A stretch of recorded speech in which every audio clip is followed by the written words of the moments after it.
After living with this lighter grey for the Semtex area of the deck for a few weeks, I find myself still unhappy with it.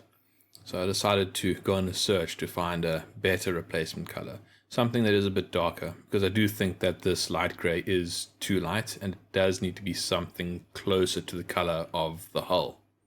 To try and find the best possible colour, because I also do want it to be a grey that can be visually differentiated from the walls. I've put down a palette of colours here of various greys that I have in my cupboard. This colour over here is XF63. This is the colour that I painted the Schwere Gustav in.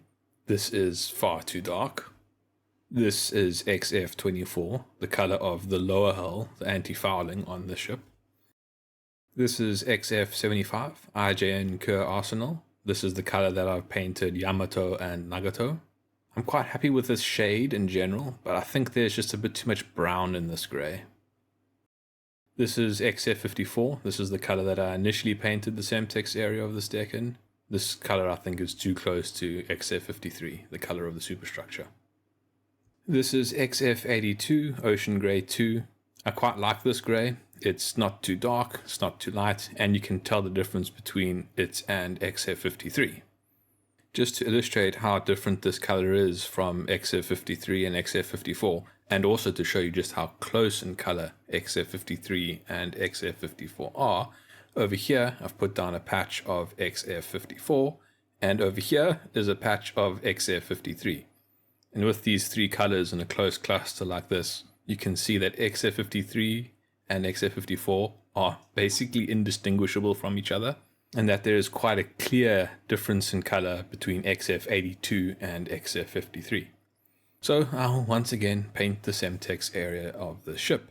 But since I've already done that twice, I'm not going to show you me doing it. It is just going to be done like this. Now that you're all caught up on that, you're not going to be surprised by the sudden change of color of the Semtex area of the deck while I get on with what this video is really about. The installation of the various components going onto the forecastle deck and the quarter deck. First up, I'll put the anchor onto the anchor chain. Since this is actually a chain, I'm able to cut open the link at the very end of the chain, spread it open, and then wrap it around the hoop at the end of the anchor. Once around the anchor, I hold the link in pliers and gently squeeze the link closed. The anchor, now connected to the chain, is held in place without any glue, so I just need to be careful not to pull on it too hard, otherwise I might disconnect the anchor. But I think that would require quite a lot of force, and really I don't need to put a lot of force onto this for installation onto the ship. With the anchors attached to both chains, the next step is to pull the chain through the hawse pipes. I suppose I could have done this by turning the hull upside down and then trying to dangle the chain through the hole and then pick it up on the other end, but at the time I didn't think of doing it that way. What I did do was put some thread onto a needle and then thread the needle through the hawse pipe and then tie the thread to the end of the chain. I could then pull the thread and draw the chain up through the hawse pipe. I had previously opened up the chain pipes, which would lead into the chain locker. Obviously there isn't really a chain locker, it's just an open cavity within the hull. But that does mean that I don't have to worry about the length of these chains. I can just cut them in half and push the excess into the hull. After putting the chains through the hawse pipes, but before inserting them into the chain pipe, I realized that I needed to install the capstans. Obviously the chain needs to wrap around the capstan before it goes into the chain pipe, and if it's not there I won't be able to tension it correctly. Since I need the capstans to be able to take some tension immediately, I decided to glue them in place using super glue. If I'd used plastic cement, I'd have to wait some time before the glue had sufficiently dried. Now that the capstans are in place, I can start feeding the chain into the chain locker through the chain pipe. I intentionally decided not to cut the chains to a shorter length. I decided that it would be nice to have the extra length. If for whatever reason I decide that I need more chain, I will be able to remove it from the hull of the ship. Once the chain is fully fed into the chain locker, I then tension it with tweezers and then apply extra thin super glue to the chain on the capstan to bond it in place. This will hold the chain in place and keep it in tension. Apart from the opening of the chain pipe and the capstan, I won't apply super glue anywhere else to this chain. It'll just be lying on the deck and held in place with tension. I must say I'm really pleased with how these anchors have turned out. I don't think it could have gone any better than this. Next up is the installation of the very many little components that go all over the forecastle and quarterdeck. Starting at the bow, I installed 2 large open chocks. All the preparation has been already done for these parts. It's just a matter of applying a little bit of glue and sticking them down. For these parts, I'm using extra thin plastic cement that I apply to the joint line and allow capillary action to pull it underneath the part. This glue will dissolve the paint a bit, but that's not much of a problem. It's easy to touch that up. Moving aft a little bit, I need to install a grating cover over the unused opening to the hose pipe. The photo etch upgrade kit that I'm using does come with gratings for all 3 of these openings, however only the unused opening should be closed. The other ones should be left open. To install this grating, I position it over the opening and then apply extra thin super glue to its edge using a wire. Once tacked in place, I use the wire to place down additional super glue to make sure that it is well bonded to the deck. Moving aft, the next component to install are the wave brakes, or as our US Navy friend calls them, breakwaters. I start with the central portion of this breakwater. As you saw in that video, I spent significant time making sure that this part was correctly shaped so that it aligned with the markings on the deck. This pays off now, and it's quite simple to hold it in place and glue it down using extra thin super glue applied with a wire. Once tacked in place, I once again reinforce the joints with more extra thin super glue. And then install the port side of the breakwater using the same technique as I used for the central section, followed by the starboard side. Next up is the aft breakwater. I start by installing the central section of the breakwater using the same technique that I used to install the forward breakwaters, and then I move on to the installation of the outer parts. You may notice that in this case the supports for the photo etch breakwater did not align perfectly with the markings on the deck. Unfortunately, that can't be avoided.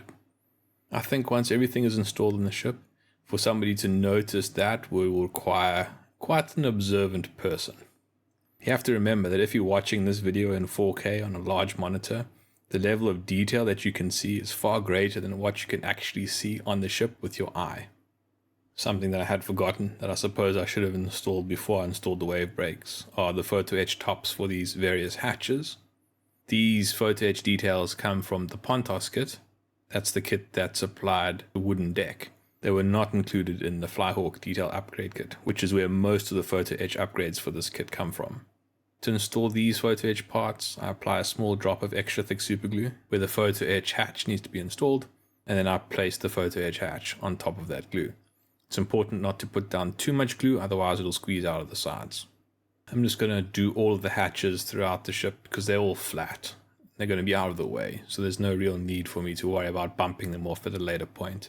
Once they're all tacked on with extra thick super glue, I then take extra thin super glue with a wire and apply it to the edge to make sure that there is a good solid bond underneath the entire surface of that hatch. For this large rectangle hatch or cover at the stern of the ship, I was a bit sloppy with the super glue and I got a drop of it on the top of the part, which was stupid. So I'm going to dissolve that using super glue dissolver.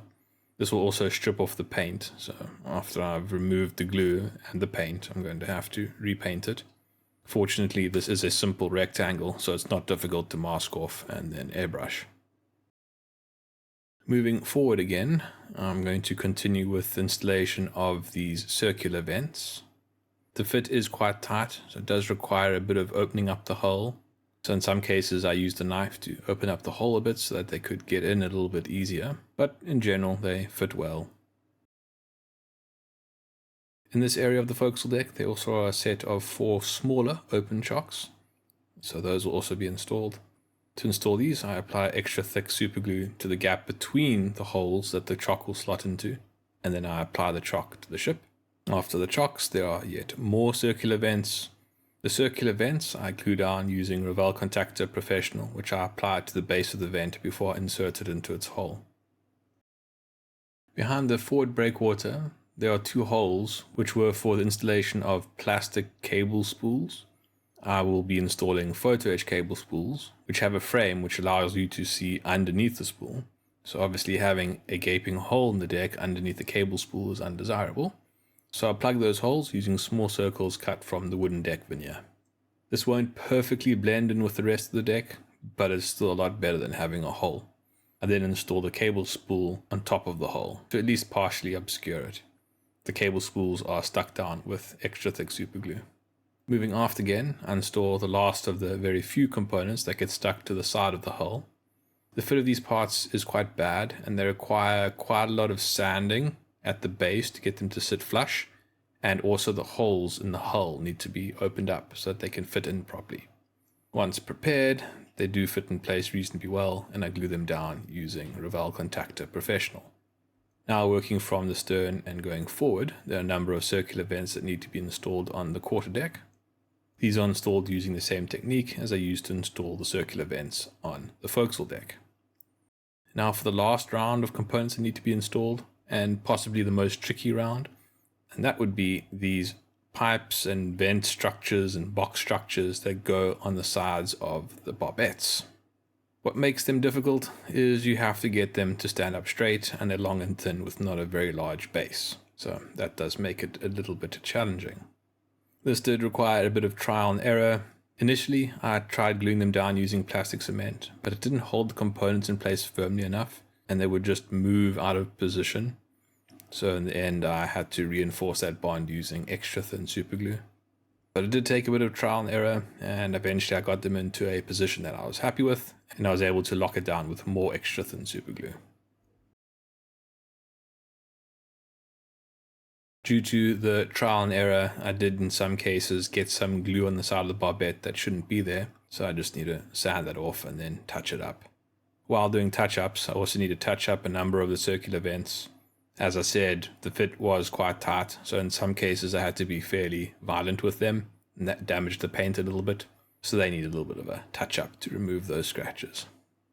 There are also a number of winches that are molded into the deck. They also need a little bit of attention. Essentially just the part of the winch where the cable goes needs to be painted in a metallic color. I'm using metallic gray, XF56.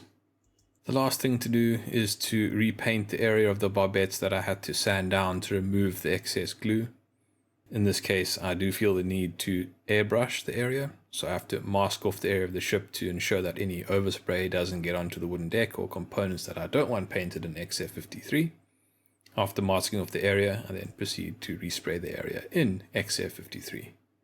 And with that, I come to a bit of a milestone for the construction of this ship, because now is getting to the point where I need to make a decision as to whether or not I should completely finish everything below the main deck level.